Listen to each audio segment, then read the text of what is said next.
ನಿಮ್ಮ life change ಆಗ್ಬೇಕಾ? ಹಾಗಿದ್ದರೆ ಹನುಮಾನ್ ಚಾಲಿಸಾದಲ್ಲಿರುವ ಈ 40 ವಿಜಯದ ರಹಸ್ಯಗಳನ್ನು ಮಿಸ್ ಮಾಡದೆ ನೋಡಿ. ಈ ರಹಸ್ಯ ತಿಳಿದ ಮೇಲೆ ನಿಮ್ಮನ್ನು ತಡೆಯುವ ಶಕ್ತಿ ಈ ಸೃಷ್ಟಿಯಲ್ಲೇ ಇಲ್ಲ. ಹನುಮಾನ್ ಚಾಲಿಸಾದಲ್ಲಿ ಅಡಗಿರುವ 40 ವಿಜಯದ ರಹಸ್ಯಗಳು. ಇದು ತಿಳಿದರೆ ನಿಮ್ಮ ಜೀವನವೇ ಬದಲಾಗುತ್ತದೆ. ಎಲ್ಲರಿಗೂ ನಮಸ್ಕಾರ. ಪ್ರತಿದಿನ ಬೆಳಿಗ್ಗೆ ನಿದ್ರೆಯಿಂದ ಎದ್ದ ತಕ್ಷಣ ಕೋಟ್ಯಂತರ ಹಿಂದೂಗಳು ಅತ್ಯಂತ ಭಕ್ತಿ ಶ್ರದ್ಧೆಗಳಿಂದ ಪಠಿಸುವ ಮಹಾಮಂತ್ರ ಹನುಮಾನ್ ಚಾಲಿಸಾ. ಕಷ್ಟಗಳು ಬಂದಾಗ ಅಥವಾ ಕತ್ತಲಲ್ಲಿ ಒಬ್ಬರೇ ನಡೆಯುವಾಗ ಅರಿಯದ ಭಯ ಕಾಡಿದರೆ ನಮ್ಮ ಬಾಯಿಯಿಂದ ಅಪ್ರಯತ್ನವಾಗಿ ಬರುವ ಹೆಸರು ಬಜರಂಗಬಲಿ. ಆದರೆ ಹನುಮಾನ್ ಚಾಲಿಸಾವನ್ನು ಕೇವಲ ಒಬ್ಬ ದೇವರ ಸ್ತೋತ್ರವಾಗಿಯೋ ಅಥವಾ ಪೂಜಾ ಕೋಣೆಗೆ ಸೀಮಿತವಾದ ಪ್ರಾರ್ಥನೆಯಾಗಿಯೋ ಬಹಳಷ್ಟು ಜನರು ಭಾವಿಸುತ್ತಾರೆ. ಆದರೆ ವಾಸ್ತವವಾಗಿ ಅದರಲ್ಲಿ ಒಬ್ಬ ಸಾಮಾನ್ಯ ವ್ಯಕ್ತಿಯನ್ನು ಅಸಾಮಾನ್ಯ ವ್ಯಕ್ತಿಯನ್ನಾಗಿ ಮಾಡುವ ಅದ್ಭುತವಾದ ವ್ಯಕ್ತಿತ್ವ ವಿಕಸನದ ಪಾಠಗಳಿವೆ ಎಂಬುದು ನಿಮಗೆ ತಿಳಿದಿದೆಯೇ? ಹೌದು. ಒಬ್ಬ ಮನುಷ್ಯ ಜೀವನದ ತಳಮಟ್ಟದಿಂದ ಅತ್ಯುನ್ನತ ಶಿಖರಗಳನ್ನು ತಲುಪಬೇಕಾದರೆ ಅದಕ್ಕೆ ಬೇಕಾದ 40 ಅದ್ಭುತ ಕಾರ್ಯಸಾಧಕ ಸೂತ್ರಗಳು, ನಾಯಕತ್ವದ ಲಕ್ಷಣಗಳು ಮತ್ತು ಭಯವನ್ನು ಗೆಲ್ಲುವ ಮಾನಸಿಕ ಸ್ಥೈರ್ಯವನ್ನು ಈ 40 ವಾಕ್ಯಗಳಲ್ಲಿ ನಿಕ್ಷೇಪಿಸಲಾಗಿದೆ. ನೀವು ವ್ಯಾಪಾರ ಮಾಡುತ್ತಿರಲಿ, ಉದ್ಯೋಗದಲ್ಲಿರಲಿ ಅಥವಾ ಜೀವನದಲ್ಲಿ ಏನನ್ನಾದರೂ ಸಾಧಿಸಬೇಕೆಂದು ಹೋರಾಡುತ್ತಿರಲಿ, ಈ ಹನುಮಾನ್ ಚಾಲಿಸಾದಲ್ಲಿರುವ ಕನಿಷ್ಠ 10 ಸೂತ್ರಗಳನ್ನು ಅರ್ಥಮಾಡಿಕೊಂಡರೆ ಸಾಕು.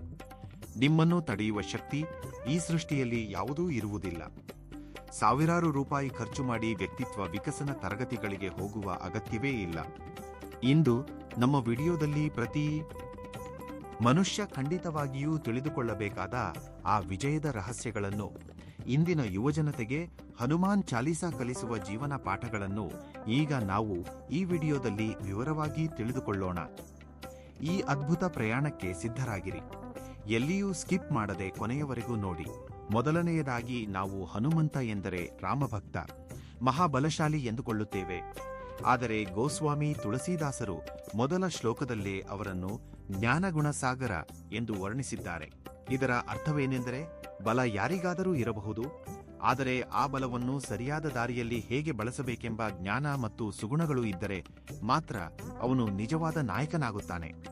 ಅಂದರೆ ಕೇವಲ ತೋಳ್ಬಲ ಹೆಚ್ಚಿಸಿಕೊಂಡರೆ ಸಾಲದು, ಬುದ್ಧಿಬಲವನ್ನು ಹೆಚ್ಚಿಸಿಕೊಳ್ಳಬೇಕೆಂದು ಇದು ಕಲಿಸುತ್ತದೆ. ಈ ಬುದ್ಧಿ ಬಲದ ಜೊತೆಗೆ ಆಂಜನೇಯ ಸ್ವಾಮಿಗೆ ಸಾಟಿಯಿಲ್ಲದ ತೋಳ್ಬಲವೂ ಇದೆ ಎಂದು ಹೇಳಲು ಅತುಲಿತ ಬಲಧಾಮ ಎಂದು ಕೀರ್ತಿಸಿದ್ದಾರೆ. ಆದರೆ ಇಲ್ಲೇ ಅವರ ವೈಶಿಷ್ಟ್ಯ ಅಡಗಿದೆ. ಲಂಕೆಯನ್ನು ಪ್ರವೇಶಿಸಿ ರಾವಣನ ತುಂಬಿದ ಸಭೆಯಲ್ಲಿದ್ದಾಗ ಅವರು ಮನಸ್ಸು ಮಾಡಿದರೆ ಕ್ಷಣಾರ್ಧದಲ್ಲಿ ರಾವಣನನ್ನು ಮಟ್ಟಹಾಕಬಹುದಿತ್ತು. ಆದರೆ ಅವರು ಎಂದೂ ತಮ್ಮ ಬಲವನ್ನು ನೋಡಿ ಅಹಂಕಾರ ಪಡಲಿಲ್ಲ. ಬದಲಾಗಿ ನಾನು ಕೇವಲ ರಾಮನ ಬಂಟು ಎಂದು ಅತ್ಯಂತ ವಿನಯದಿಂದ ತನ್ನನ್ನು ತಾನು ಪರಿಚಯಿಸಿಕೊಂಡರು. ಇದರಿಂದ ನಾವು ಕಲಿಯಬೇಕಾದದ್ದು ಏನೆಂದರೆ, ಜೀವನದಲ್ಲಿ ನಾವು ಎಷ್ಟು ಕೋಟಿ ಸಂಪಾದಿಸಿದರೂ, ಎಂತಹ ದೊಡ್ಡ ಹುದ್ದೆಯಲ್ಲಿದ್ದರೂ ಸಹ ನಾನೇ ಶ್ರೇಷ್ಠ ಎನ್ನುವ ಅಹಂಕಾರವನ್ನು ಪಕ್ಕಕ್ಕಿಟ್ಟು ನಮ್ಮ ಮೂಲಗಳನ್ನು ಮರೆಯದೆ ನಮ್ರತೆಯಿಂದ ಇರುವುದೇ ನಿಜವಾದ ಹಿರಿಮೆ ಎಂದು ಈ ವಾಕ್ಯವು ನಮಗೆ ಕಣ್ಣಿಗೆ ಕಟ್ಟಿದಂತೆ ಹೇಳುತ್ತದೆ. ಇನ್ನುಳಿದಂತೆ ಈ ಕಾಲದಲ್ಲಿ ಎಲ್ಲರಿಗೂ ಇರುವ ದೊಡ್ಡ ಸಮಸ್ಯೆ ಮಾನಸಿಕ ಒತ್ತಡ ಮತ್ತು ಮಿತಿಮೀರಿದ ಆಲೋಚನೆಗಳು. ನಮ್ಮ ತಲೆಯಲ್ಲಿ ಯಾವಾಗಲೂ ಯಾವುದೋ ಒಂದು ಕೆಟ್ಟ ಆಲೋಚನೆ ಓಡುತ್ತಲೇ ಇರುತ್ತದೆ. ಸರಿಯಾಗಿ ಇಲ್ಲೇ ಆಂಜನೇಯ ಸ್ವಾಮಿಯನ್ನು ಆರಾಧಿಸಿದರೆ ನಮ್ಮ ಮನಸ್ಸಿನಲ್ಲಿರುವ ಆ ಕಸವು ನಾಶವಾಗಿ ಅದ್ಭುತವಾದ ಒಳ್ಳೆಯ ಆಲೋಚನೆಗಳು ಬರುತ್ತವೆ ಎಂದು ಕುಮತಿ ನಿವಾರ ಸುಮತಿ ಕೆ ಸಂಗಿ ಎಂಬ ವಾಕ್ಯದ ಮೂಲಕ ತಿಳಿಸಿದ್ದಾರೆ. ಇದರ ಮೂಲಕ ಶಾರೀರಿಕ ದೃಢತೆಯ ಜೊತೆಗೆ ಮಾನಸಿಕ ಪ್ರಶಾಂತತೆಯು ಅತ್ಯಂತ ಮುಖ್ಯ ಎಂದು ಅರ್ಥವಾಗುತ್ತದೆ ಅಲ್ವೇ? ಆದರೆ ಕೇವಲ ಮಾನಸಿಕ ಪ್ರಶಾಂತತೆಯಷ್ಟೇ ಅಲ್ಲ, ಬಾಹ್ಯ ನಡವಳಿಕೆಯೂ ಹೇಗಿರಬೇಕೆಂದು ತಿಳಿಸುತ್ತಾ ಕಂಚನ ವರ್ಣ ವಿರಾಜ ಸುವೇಶ ಎನ್ನುತ್ತಾ ಅವರ ಅಲಂಕಾರವನ್ನು ವರ್ಣಿಸಿದ್ದಾರೆ. ಏಕೆಂದರೆ ನಮಗೆ ಎಷ್ಟೇ ಕೌಶಲವಿದ್ದರೂ ಸಹ 10 ಜನರ ಮುಂದೆ ಹೋದಾಗ ನಮ್ಮ ವೇಷಭೂಷಣ್, ನಾವು ಕಾಣಿಸಿಕೊಳ್ಳುವ ರೀತಿ ಮತ್ತು ಮಾತನಾಡುವ ವಿಧಾನ ಚೆನ್ನಾಗಿರಬೇಕು. ಉದಾಹರಣೆಗೆ ಹನುಮಂತನು ಶ್ರೀರಾಮನನ್ನು ಭೇಟಿ ಮಾಡಲು ಹೋದಾಗ ಒಬ್ಬ ಸಾಮಾನ್ಯ ಕೋತಿಯಂತೆ ಹೋಗದೆ ಒಬ್ಬ ಜ್ಞಾನಿ ಪಂಡಿತನ ರೂಪದಲ್ಲಿ ಹೋಗಿ ರಾಮಲಕ್ಷ್ಮಣರನ್ನು ಸೆಳೆದನು. ಆದ್ದರಿಂದ ನಮ್ಮ ನಡವಳಿಕೆ ಘನತೆಯಿಂದ ಕೂಡಿದ್ದರೆ ಮಾತ್ರ ಲೋಕ ನಮ್ಮನ್ನು ಗೌರವಿಸುತ್ತದೆ ಎಂದು ಗ್ರಹಿಸಬೇಕು. 10 ಜನರಲ್ಲಿ ಗೌರವ ಪಡೆಯುವುದರ ಜೊತೆಗೆ ಯಾವುದಾದರೂ ಒಂದು ಜವಾಬ್ದಾರಿಯನ್ನು ತೆಗೆದುಕೊಳ್ಳುವಲ್ಲಿ ಆಂಜನೇಯನಿಗೆ ಮಿಗಿಲಾದವರು ಯಾರೂ ಇಲ್ಲ. ಯಾರಾದರೂ ಒಂದು ಕೆಲಸ ಹೇಳಿದರೆ ಮಾಡೋಣ ಬಿಡು ಎಂದು ಸೋಮಾರಿತನ ಪ್ರದರ್ಶಿಸದೆ ರಾಮಕಾರ್ಯ ಎನ್ನುವಷ್ಟರಲ್ಲಿ ಎಲ್ಲರಿಗಿಂತ ಮುಂದೆ ಉತ್ಸಾಹದಿಂದ ಜಿಗಿದರು. ನಿಜಕ್ಕೆ ಯಾವುದೇ ಕೆಲಸವನ್ನು ಉತ್ಸಾಹದಿಂದ ಮೊದಲೇ ಗ್ರಹಿಸಿ ಮಾಡುವುದನ್ನೇ ಕಾರ್ಯಶೂರತ್ವ ಎನ್ನುತ್ತಾರೆ. ಕೆಲಸಕ್ಕಾಗಿ ಯಾವಾಗಲೂ ಸಿದ್ಧರಿರುವ ಆ ಲಕ್ಷಣವನ್ನೇ ರಾಮ ಕಾಜ ಕರಿವೆ ಕೋ ಆತುರ ಎಂದರು. ಹೀಗೆ ಉತ್ಸಾಹದಿಂದ ಕೆಲಸ ಮಾಡುವುದಷ್ಟೇ ಅಲ್ಲದೆ ಪರಿಸ್ಥಿತಿಗೆ ತಕ್ಕಂತೆ ನಮ್ಮನ್ನು ನಾವು ಬದಲಾಯಿಸಿಕೊಳ್ಳುವುದು ಕೂಡ ಬಹಳ ಮುಖ್ಯ. ಹೇಗೆಂದರೆ ಅಶೋಕವನದಲ್ಲಿ ಸೀತಾಮಾತೆ ಭಯದಲ್ಲಿದ್ದಾಗ ಆಕೆಗೆ ನಂಬಿಕೆ ಮೂಡಿಸಲು ಪುಟ್ಟಕೋತಿಯ ಸೂಕ್ಷ್ಮ ರೂಪ ಧರಿಸಿದರು. ಆದರೆ ಅದೇ ಲಂಕೆಯನ್ನು ದಹಿಸಿ ಶತ್ರುಗಳನ್ನು ಭಯಪಡಿಸಬೇಕಾದ ಸಮಯ ಬಂದಾಗ ವಿಕಟ ರೂಪ ಅಂದರೆ ಭಯಂಕರವಾದ ಬೃಹತ್ ರೂಪವನ್ನು ತಾಳಿದರು. ಇದರ ಮೂಲಕ ನಾವು ಕಲಿಯಬೇಕಾದದ್ದು ಏನೆಂದರೆ ನಮ್ಮ ಮನೆಯವರ ಬಳಿ, ಪ್ರೀತಿಸುವವರ ಬಳಿ ಎಷ್ಟು ನಮ್ರವಾಗಿರಬೇಕೋ, ಹೊರಗಿನ ಪ್ರಪಂಚದಲ್ಲಿ ಅಡೆತಡೆಗಳು ಬಂದಾಗ ಅಷ್ಟೇ ವಿಶ್ವರೂಪ ತೋರಿಸಿ ವಿಜಯ ಸಾಧಿಸಬೇಕೆಂದು ಈ ಹೊಂದಾಣಿಕೆಯ ಗುಣವು ಸ್ಪಷ್ಟಪಡಿಸುತ್ತದೆ. ವಿಜಯ ಸಾಧಿಸುವ ಹಾದಿಯಲ್ಲಿ ಜೀವನದಲ್ಲಿ ಸಮಸ್ಯೆಗಳು ಬಂದ ತಕ್ಷಣ ಓಡಿ ಹೋಗುವುದಲ್ಲ, ಅವುಗಳನ್ನು ಧೈರ್ಯವಾಗಿ ಎದುರಿಸುವುದನ್ನು ಕಲಿಯಬೇಕು. ನೋಡಿ, ರಾಮಕಾರ್ಯಕ್ಕಾಗಿ ಲಂಕೆಗೆ ಹೋಗುವ ದಾರಿಯಲ್ಲಿ ಸಮುದ್ರ ಅಡ್ಡ ಬಂತು. ಎಷ್ಟೋ ಮಂದಿ ರಾಕ್ಷಸರು ಅಡ್ಡ ಬಂದರು. ಆದರೆ ಅವರು ಯಾವುದಕ್ಕೂ ಭಯಪಡದೆ ತಮ್ಮ ಅಂತಿಮ ಗುರಿಯನ್ನು ಯಶಸ್ವಿಯಾಗಿ ಪೂರ್ಣಗೊಳಿಸಿದರು. ಇದನ್ನೇ ನಾವು ಅಚಲವಾದ ಏಕಾಗ್ರತೆ ಎನ್ನುತ್ತೇವೆ. ಇನ್ನು ಈ ಏಕಾಗ್ರತೆಯ ಜೊತೆಗೆ ತುರ್ತು ಪರಿಸ್ಥಿತಿಗಳಲ್ಲಿ ಹೇಗೆ ಸ್ಪಂದಿಸಬೇಕೆಂದು ಹನುಮಂತನನ್ನು ನೋಡಿ ಖಂಡಿತ ಕಲಿಯಬೇಕು. ಒಮ್ಮೆ ನೆನಪಿಸಿಕೊಳ್ಳಿ, ಯುದ್ಧದಲ್ಲಿ ಲಕ್ಷ್ಮಣನು ಪ್ರಜ್ಞೆ ತಪ್ಪಿ ಬಿದ್ದಾಗ ವೈದ್ಯರು ಹೇಳಿದ ಸಂಜೀವಿನಿ ಗಿಡ ಅವರಿಗೆ ಸಿಗಲಿಲ್ಲ. ಆಗ ನನಗೆ ಸಿಗಲಿಲ್ಲವಲ್ಲ ಎಂದು ಕುಂಟು ನೆಪಗಳನ್ನು ಹೇಳಿ ಕೈ ತೊಳೆದುಕೊಳ್ಳಲಿಲ್ಲ. ಅದಕ್ಕೆ ಬದಲಾಗಿ ಸಾಕ್ಷಾತ್ ಆ ಸಂಜೀವಿನಿ ಇರುವ ಪರ್ವತವನ್ನೇ ಕಿತ್ತುಕೊಂಡು ಬಂದು ಲಕ್ಷ್ಮಣನ ಪ್ರಾಣ ಉಳಿಸಿದರು.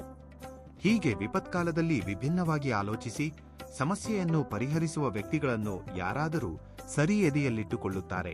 ಸರಿಯಾಗಿ ಅದಕ್ಕೆ ಸಾಕ್ಷಾತ್ ಶ್ರೀರಾಮನು ಅವರನ್ನು ಅಪ್ಪಿಕೊಂಡು ನೀನು ನನ್ನ ಸ್ವಂತ ತಮ್ಮ ಭರತನಿಗೆ ಸಮಾನ ಎಂದು ಪ್ರಶಂಸಿಸಿದನು. ಇದರಿಂದ ನಮಗೆ ಅರ್ಥವಾಗುವುದೇನೆಂದರೆ, ನಾವು ನಿಸ್ವಾರ್ಥವಾಗಿ ಕೆಲಸ ಮಾಡಿದರೆ ನಮ್ಮ ಗುರುತನ್ನು ಈ ಸೃಷ್ಟಿಯಲ್ಲಿ ಯಾರೂ ತಡೆಯಲು ಸಾಧ್ಯವಿಲ್ಲ. ಈ ಪ್ರಪಂಚದಲ್ಲಿ ಹಣ, ಅಧಿಕಾರವಿದ್ದರೆ ಏನು ಬೇಕಾದರೂ ಮಾಡಬಹುದು ಎಂದುಕೊಳ್ಳುವುದು ತಪ್ಪು. ಏಕೆಂದರೆ ಮೃತ್ಯುವಿನ ರಾಜನಾದ ಯಮ, ಸಿರಿ ಸಂಪತ್ತಿನ ಅಧಿಪತಿಯಾದ ಕುಬೇರ ಕೂಡ ನಿನ್ನ ಭಕ್ತಿಯ ಮುಂದೆ ತಲೆಬಾಗಲೇಬೇಕು ಎಂದು ಯಮ ಕುಬೇರ ದಿಗಪಾಲ ಜಹಾಂತೆ ಎಂಬ ಸಾಲಿನಲ್ಲಿ ಸ್ಪಷ್ಟವಾಗಿ ಹೇಳಲಾಗಿದೆ. ಇದರ ಅಂತರಾರ್ಥವೇನೆಂದರೆ, ಒಂದು ಸ್ವಚ್ಛವಾದ ನಡತೆಯನ್ನು ಈ ಪ್ರಪಂಚದ ಯಾವುದೇ ಶಕ್ತಿ ಕೊಂಡುಕೊಳ್ಳಲು ಅಥವಾ ಭಯಪಡಿಸಲು ಸಾಧ್ಯವಿಲ್ಲ. ಅಷ್ಟೇ ಅಲ್ಲದೆ ಕೇವಲ ನಮ್ಮ ಬಲವನ್ನು ನೋಡಿಕೊಳ್ಳುವುದಷ್ಟೇ ಅಲ್ಲ, ಯಾರಾದರೂ ಆಪತ್ತಿನಲ್ಲಿದ್ದಾಗ ಅವರಿಗೆ ಸರಿಯಾದ ದಾರಿ ತೋರಿಸುವುದು ಅಂದರೆ ಮಾರ್ಗದರ್ಶನ ಮಾಡುವುದು ಕೂಡ ಒಬ್ಬ ಉತ್ತಮ ನಾಯಕನ ಲಕ್ಷಣವೇ. ಉದಾಹರಣೆಗೆ, ಅಣ್ಣ ವಾಲಿಯ ಭಯದಿಂದ ಪ್ರಾಣವನ್ನು ಕೈಯಲ್ಲಿ ಹಿಡಿದು ಅಡಗಿದ್ದ ಸುಗ್ರೀವನಿಗೆ ಶ್ರೀರಾಮನ ಸ್ನೇಹ ಕೊಡಿಸಿ ಅವನಿಗೆ ರಾಜ್ಯವನ್ನು ಮರಳಿ ಕೊಡಿಸಿದನು. ಹಾಗೆಯೇ ಶತ್ರುಪಕ್ಷದಲ್ಲಿದ್ದರೂ ಸಹ ಧರ್ಮದ ಪರವಿದ್ದ ವಿಭೀಷಣನನ್ನು ಗುರುತಿಸಿ ಅವನಿಗೆ ಸರಿಯಾದ ಸಲಹೆ ನೀಡಿ ಲಂಕಾಧಿಪತಿಯನ್ನಾಗಿ ಮಾಡಿದನು. ಹೀಗೆ 10 ಜನರಿಗೆ ಸಹಾಯ ಮಾಡಿದರೆ ಆ ಕೀರ್ತಿ ಎಂದೆಂದಿಗೂ ಉಳಿಯುತ್ತದೆ. ಸಾಮಾನ್ಯವಾಗಿ ನಮ್ಮ ಜೀವನದಲ್ಲಿ ಎಷ್ಟೋ ಅಡೆತಡೆಗಳು ಬರುತ್ತಿರುತ್ತವೆ. ಕೆಲವು ಸಲವಂತೂ ಇನ್ನೇನು ಎಲ್ಲಾ ಮುಗಿದು ಹೋಯಿತು, ಈ ಕಷ್ಟಗಳಿಂದ ಹೊರಬರಲು ಸಾಧ್ಯವಿಲ್ಲ ಎಂದೆನಿಸುತ್ತದೆ. ಆದರೆ ಸರಿಯಾಗಿ ಆಗಲೇ ನಮ್ಮ ಜವಾಬ್ದಾರಿಯನ್ನು ಒಂದು ಆಯುಧವನ್ನಾಗಿ ಮಾಡಿಕೊಂಡು ನಮ್ಮ ಮೇಲೆ ನಮಗೆ ನಂಬಿಕೆ ಇದ್ದರೆ ಎಂತಹ ಕಷ್ಟದ ಕೆಲಸಗಳನ್ನಾದರೂ ಸುಲಭವಾಗಿ ಪೂರ್ಣಗೊಳಿಸಬಹುದೆಂದು ದುರ್ಗಮ ಕಾಜ ಜಗತ ಕೇಜೇತೆ ಎಂಬ ಶ್ಲೋಕ ನಮಗೆ ದೊಡ್ಡ ಧೈರ್ಯ ನೀಡುತ್ತದೆ. ಆದರೆ ಈ ದಿನಗಳಲ್ಲಿ ಯುವಜನತೆಗೆ ಇರುವ ದೊಡ್ಡ ಭಯ ಭವಿಷ್ಯದ ಬಗ್ಗೆ. ಆದರೆ ನೆನಪಿಡಿ, ಎಲ್ಲಿ ದೈವಿಕ ಶಕ್ತಿ ಇರುತ್ತದೆಯೋ ಅಲ್ಲಿ ದುಷ್ಟಶಕ್ತಿಗಳಿಗೆ ಅಂದರೆ ಭೂತ ಪಿಶಾಚಿಗಳಿಗೆ ಜಾಗವಿರುವುದಿಲ್ಲ. ಅಂದ್ರೆ ನಮ್ಮ ಮೇಲೆ ನಮಗೆ ನಂಬಿಕೆ ಇದ್ರೆ ನಿರಾಶೆ, ಆತಂಕದಂತಹ ಮಾನಸಿಕ ಪಿಶಾಚಿಗಳು ನಮ್ಮ ಹತ್ತಿರಕ್ಕೂ ಬರುವುದಿಲ್ಲ. ಅದು ಹೇಗೆ ಸಾಧ್ಯವೆಂದರೆ, ನಮ್ಮ ಮನಸ್ಸು, ನಾವು ಮಾತನಾಡುವ ಮಾತು ಮತ್ತು ಮಾಡುವ ಕೆಲಸ ಈ 3 ಒಂದೇ ಆದಾಗ, ಅಂದ್ರೆ ತ್ರಿಕರಣ ಶುದ್ಧಿಯಿಂದ ಇದ್ದಾಗ ಯಾವ ಕಷ್ಟ ಬಂದರೂ ದೇವರು ನಮ್ಮನ್ನು ಕಾಪಾಡುತ್ತಾನೆ ಎನ್ನಲು ಮನಕ್ರಮ ವಚನ ಧ್ಯಾನ ಜೋ ಲಾವೈ ಎಂಬ ಶ್ಲೋಕವೇ ದೊಡ್ಡ ಉದಾಹರಣೆ. ಇನ್ನು ಮತ್ತೊಂದು ಪ್ರಮುಖ ವಿಷಯವೆಂದರೆ, ನಾವು ಎಷ್ಟೇ ದೊಡ್ಡ ಮಟ್ಟಕ್ಕೆ ಬೆಳೆದರೂ ಸಹ ನಮ್ಮ ಗುರುಗಳ ಬಗ್ಗೆ, ನಾವು ಕೆಲಸ ಮಾಡುವ ಸಂಸ್ಥೆಯ ಬಗ್ಗೆ ವಿನಯ ಮತ್ತು ಬದ್ಧತೆ ಹೊಂದಿರಬೇಕು. ಏಕೆಂದರೆ ಎಷ್ಟೇ ಶಕ್ತಿಗಳಿದ್ದರೂ ನಾನು ರಾಮದಾಸ ಮಾತ್ರ ಎಂದು ಅವರು ಹೇಳಿದ್ದಕ್ಕೆ ಅವರು ಚಿರಂಜೀವಿಯಾದರು.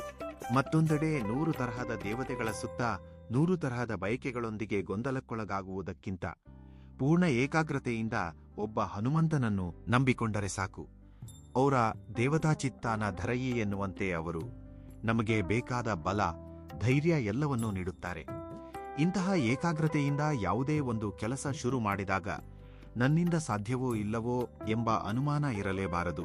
ಏಕೆಂದರೆ ಈ ಹನುಮಾನ್ ಚಾಲಿಸಾವನ್ನು ಯಾರು ನಂಬಿಕೆಯಿಂದ, ಶಿಸ್ತಿನಿಂದ 100 ಬಾರಿ ಪಠಿಸುತ್ತಾರೋ ಅವರ ಕೆಲಸಗಳು 100ಕ್ಕೆ 100ರಷ್ಟು ಯಶಸ್ವಿಯಾಗುತ್ತವೆ ಎನ್ನಲು ಸಾಕ್ಷಾತ್ ಆ ಪರಮಶಿವನೇ ಅಭಯ ನೀಡುತ್ತಿದ್ದಾನೆ ಎಂದು ಹೋಯಸಿದ್ದಿ ಸಾಖಿ ಗೌರಿಸಾ ಎಂಬ ಶ್ಲೋಕದಲ್ಲಿ ತುಳಸೀದಾಸರು ಅತ್ಯಂತ ಮನೋಜ್ಞವಾಗಿ ಹೇಳಿದ್ದಾರೆ.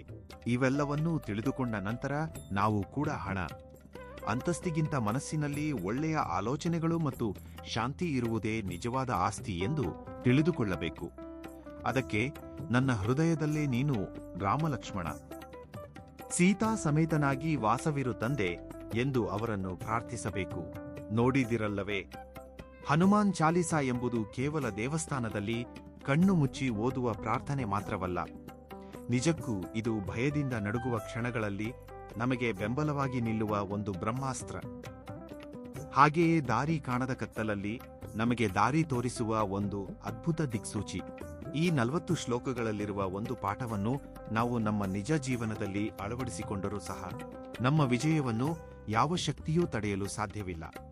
ತುಳಸೀದಾಸರು ಹಚ್ಚಿದ ಈ ಅಕ್ಷರ ಜ್ಯೋತಿ ಇಂದು ನಿಮ್ಮ ಜೀವನದಲ್ಲಿರುವ ಕಷ್ಟಗಳ ಕತ್ತಲನ್ನು ಖಂಡಿತವಾಗಿಯೂ ಓಡಿಸುತ್ತದೆ. ಈ ವಿಡಿಯೋ ನಿಮಗೆ ಇಷ್ಟವಾದರೆ, ನಿಮ್ಮಲ್ಲಿ ಹೊಸ ಸ್ಫೂರ್ತಿ ತುಂಬಿದ್ದರೆ ದಯವಿಟ್ಟು ಒಂದು ಲೈಕ್ ಮಾಡಿ ಮತ್ತು ನಿಮ್ಮ ಬಂಧು ಮಿತ್ರರಿಗೆ ಖಂಡಿತ ಶೇರ್ ಮಾಡಿ. ಇಂತಹ ಇನ್ನಷ್ಟು ಅದ್ಭುತ ಧಾರ್ಮಿಕ ರಹಸ್ಯಗಳಿಗಾಗಿ ನಮ್ಮ ದಿ ಪುರಾಣಿಕ್ ಪಾತ್ ಚಾನಲ್ ಅನ್ನು ತಕ್ಷಣ ಸಬ್ಸ್ಕ್ರೈಬ್ ಮಾಡಿಕೊಳ್ಳಿ. ಕೆಳಗೆ ಕಾಮೆಂಟ್ಸ್ನಲ್ಲಿ ಎಲ್ಲರೂ ಮನಪೂರ್ವಕವಾಗಿ ಜೈ ಬಜರಂಗಬಲಿ ಅಥವಾ ಜೈ ಶ್ರೀರಾಮ್ ಎಂದು ಕಾಮೆಂಟ್ ಮಾಡುವುದನ್ನು ಮರೆಯಬೇಡಿ. ಧನ್ಯವಾದಗಳು.